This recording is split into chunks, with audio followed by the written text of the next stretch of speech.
বাংলাদেশে সংখ্যালঘু উৎপীড়নের বিরুদ্ধে পথে নামল লাল হলুদ শিবির। মঙ্গলবার গোটা রাজ্যেই মৌন প্রতিবাদ জানালো ইস্ট বেঙ্গল সমর্থকেরা। এদিন একই ছবি দেখা গেল রায়গঞ্জেও। ইস্ট বেঙ্গল ফ্যান ক্লাবের পক্ষ থেকে এদিন রায়গঞ্জে মৌন প্রতিবাদ মিছিল করা হয়। এই মিছিল গোটা শহর পরিক্রমা করে। ইস্ট বেঙ্গল ক্লাবের প্রতিনিধি ধ্রুব দেবনাথ জানিয়েছেন, গোটা রাজ্যেই লাল হলুদ সমর্থকেরা এদিন পথে নেমেছেন।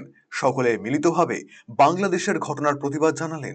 দ্রুত শান্তি ফেরানোর দাবি জানিয়েছেন তারা।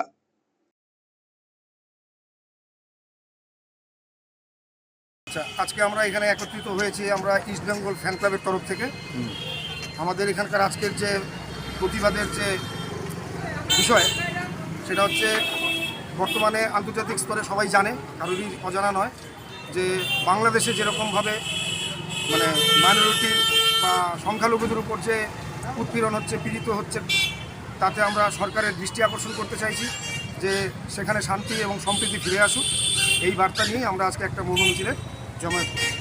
গোটা পশ্চিমবঙ্গ এবং গোটা পশ্চিমবঙ্গ ইস্ট বেঙ্গলের সমস্ত যারা তাদের সমর্থক আছে, সেই জন্য আমরা এটা ভেবে আমাদের প্রতিবাদ করছি যে আগামী দিন যেন শান্তির বার্তা আবার ঠিকঠাকভাবে ফিরে আসে বাংলাদেশে এবং তথা সমস্ত বিশ্বে। বাংলাদেশে বলবো না, সমস্ত যেন এই সম্প্রীতি ফিরে আসে। এই কর্মসূচি আজকে আমাদের 11টা থেকে 12টা অবধি 1 ঘন্টার একটা কর্মসূচি আমরা